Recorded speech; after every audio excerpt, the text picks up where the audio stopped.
ओम कृष्णाय वासुदेवाय हरे परमात्मने प्रणतक्लेशनाशाय गोविंदाय नमो नमः।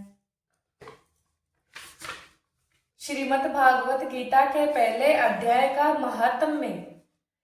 श्री पार्वती जी ने कहा, भगवान आप सब तत्वों के ज्ञाता है। आपकी कृपा मुझे श्री विष्णु संबंधी नाना प्रकार के धर्म सुनने को मिले जो समस्त लोक का उद्धार करने वाले हैं।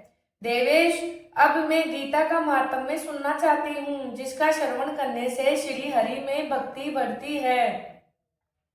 श्री महादेव जी बोले, जिनका विग्रह अलसी के फूल की भांति श्याम वर्ण का है, पक्षी राज गरुड़ ही जिनके वाहन है, जो अपनी महिमा से कभी च्यूत नहीं होते तथा शेषनाग की सैया पर शयन करते हैं, उन भगवान महाविष्णु की हम उपासना करते हैं। एक समय की बात है, मुर दैत्य नाशक भगवान विष्णु शेषनाग के रमणीय आसन पर सुख पूर्वक विराजमान थे।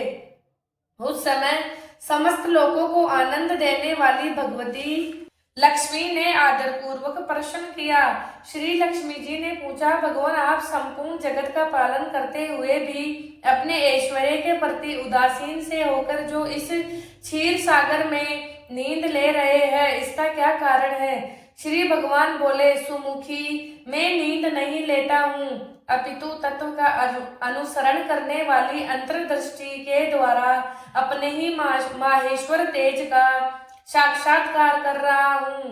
देवी, यह वही तेज है जिसका योगी पुरुष कुशाग्र बुद्धि के द्वारा अपने अंतःकरण में दर्शन करते हैं तथा जिसे मीमांसक विद्वान वेदों का सार तत्व निश्चित करते हैं।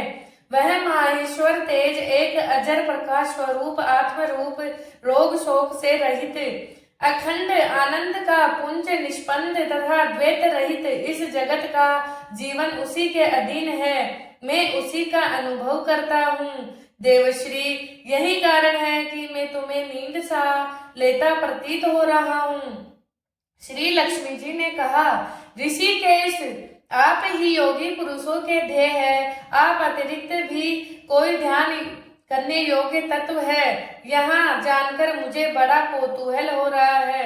इस चराचर जगत की सृष्टि और संहार करने वाले स्वयं आप ही है। आप सर्व समर्थ है। इस प्रकार की स्थिति में होकर भी यदि आप उस परम तत्व से भिन्न है तो मुझे उसका बोध कराइए। श्री भगवान बोले, प्रिय, आत्मा का स्वरूप द्वैत और अद्वैत से पृथक भाव और अभाव से मुक्त तथा आदि और अंत से रहित है। शुद्ध ज्ञान के प्रकाश से उपलब्ध होने वाला तथा परमानंद स्वरूप होने के कारण एकमात्र सुंदर है। वही मेरा ईश्वरीय रूप है। आत्मा का एकत्व ही सबके द्वारा जानने योग्य है। गीता शास्त्र में इसी का प्रतिपादन हुआ है।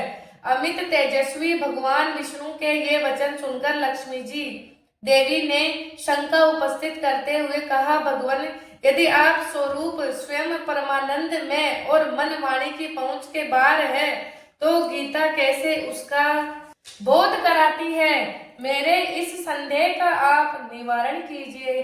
श्री भगवान बोले, सुंदरी, सुनो, मैं गीता में अपनी स्थिति का वर्णन करता हूँ। क्रमशः आप अध्याय को तुम 5 मुख जानो, 10 अध्याय को 10 भुजाएं समझो तथा एक अध्याय को उधर और 2 अध्याय को दोनों चरण कमल जानो। इस प्रकार यह 18 अध्याय की वांगमयी ईश्वरीय मूर्ति ही समझनी चाहिए। यह ज्ञान मात्र से ही महान पाठकों को नाश करने वाली है। जो उत्तम बुद्धि वाला पुरुष गीता के 1 या आधे अध्याय का अथवा 1 या आधे या चौथाई श्लोक का भी प्रतिदिन अभ्यास करता है, वह सुशर्मा के समान मुक्त हो जाता है। श्री लक्ष्मी जी ने पूछा, देव, सुशर्मा कौन था, किस जाति का था और किस कारण से उसकी मुक्ति हुई? भगवान बोले, प्रिय, सुशर्मा बड़ी खोटी बुद्धि का मनुष्य था। पापियों का तो वह शिरोमणि ही था। उसका जन्म वैदिक ज्ञान से शून्य एवं क्रूरतापूर्ण कर्म करने वाले ब्राह्मणों के कुल में हुआ था। वह न ध्यान करता था, न जप, न होम करता था, न अतिथियों का सत्कार। वह लंपट होने होने के कारण सदा विषयों के सेवन में ही आसक्त रहता था। हल जोतता और पत्ते बेचकर जीविका चलाता था। उसे मदिरा पीने का व्यसन था तथा वह मांस भी खाया करता था। इस प्रकार उसने अपने जीवन का दीर्घकाल व्यतीत कर दिया। एक दिन मूढ़ बुद्धि सुशर्मा पत्ते लाने के लिए किसी ऋषि की वाटिका में घूम रहा था। इसी बीच में काल रूपी धारी काले सांप ने उसे डस लिया। सुशर्मा की मृत्यु हो गई।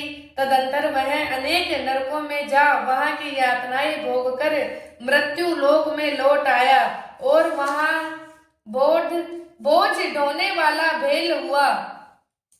उस समय किसी पंगु अपने जीवन को आराम से व्यतीत करने के लिए उसे खरीद लिया। बैल ने अपने पीठ पर पंगु का भार ढोते हुए बड़े कष्ट से 7-8 वर्ष बिताए। एक दिन पंगु ने किसी ऊंचे स्थान पर बहुत देर तक बड़ी तेजी के साथ उस बैल को घुमाया। इससे वह थककर बड़े वेग से पृथ्वी पर गिरा और मूर्छित हो गया। उस समय वहां कुतूहलवश आकृष्ट हो बहुत से लोग एकत्रित हो गए। उस जन समुदाय में से किसी पुण्य आत्मा व्यक्ति ने उस बैल का कल्याण करने के लिए उसे अपना पुण्यदान दिया। तत्पश्चात कुछ दूसरे लोगों ने भी अपने अपने पुण्य को याद करके उन्हें उसके लिए दान किया। उस भीड़ में एक वेश्या भी खड़ी थी। उसने अपने पुण्य का पता नहीं था तो भी उसने लोगों की देखा देखी उस बैल के लिए कुछ त्याग किया। तदंतर यमराज के दूत उस मरे हुए प्राणी को पहले यमपुरी ले गए। वहां यह विचार करके यह वेश्या के दिए हुए पुण्य से पुण्यवान हो गया है, उसे छोड़ दिया गया। फिर वह भूलोक में आकर उत्तम कुल और शील वाले ब्राह्मणों के घर में उत्पन्न हुआ। उस समय भी उसने अपने पूर्व जन्म की बातों का स्मरण बना रहा। बहुत दिनों के बाद अपने अज्ञान को दूर करने वाले कल्याण तत्व का जिज्ञासु होकर वह उस वेश्या के पास गया और उसके दान की बात बतलाते हुए उसने पूछा, तुमने कौन सा पुण्य दान किया था? वेश्या ने उत्तर दिया, वह पिंजरे में बैठा हुआ तोता प्रतिदिन कुछ पढ़ता है, उससे मेरा अंतःकरण पवित्र हो गया है, उसी का पुण्य मैंने तुम्हारे लिए दान किया था। इसके बाद उन दोनों ने तोते से पूछा। तब उस तोते ने अपने पूर्व जन्म का स्मरण करके प्राचीन इतिहास कहना प्रारंभ किया।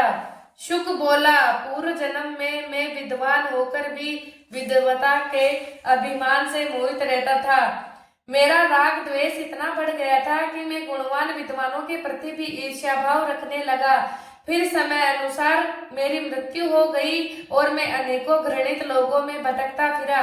इसके बाद इस लोक में आया। सदरुकी की अत्यंत निंदा करने के कारण तोते के कुल में मेरा जन्म हुआ। पापी होने के कारण छोटी अवस्था में ही मेरा माता पिता से वियोग हो गया। एक दिन में ग्रीष्म ऋतु में तपे हुए मार्ग पर पड़ा था। वहां से कुछ श्रेष्ठ मुनि मुझे उठा लाए और महात्माओं के आश्रम के भीतर एक पिंजरे में उन्होंने मुझे डाल दिया।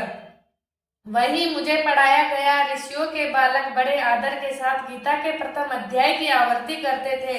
उन्हीं से सुनकर मैं भी बारंबार पाठ करने लगा। इसी बीच में एक चोरी करने वाले बहेलिये ने मुझे वहां से चुरा लिया। तत्पश्चात इस देवी ने मुझे खरीद लिया। यही मेरा वृत्तांत है जिसे मैंने आप लोगों से बता दिया। पूर्व काल में मैंने इस प्रथम अध्याय का अभ्यास किया था जिससे मैंने अपने पाप को दूर किया। फिर उसी से इस वेश्या की भी अंतःकरण शुद्ध हुआ और उसी के पुण्य से द्विज श्रेष्ठ सुशर्मा भी पाप मुक्त हुए। इस प्रकार परस्पर वार्तालाप और गीता के प्रथम अध्याय के महात्म्य की प्रशंसा करके वे तीनों निरंतर अपने अपने घर पर गीता का अभ्यास करने लगे। फिर ज्ञान प्राप्त करके वे मुक्त हो गए। इसलिए जो गीता के प्रथम अध्याय को पढ़ता है, सुनता है तथा अभ्यास करता है, उसे इस भवसागर को पार करने में कोई कठिनाई नहीं होती। जय हो भगवत गीता की। अगले वीडियो में बताएंगे भगवत गीता का प्रथम अध्याय। धन्यवाद।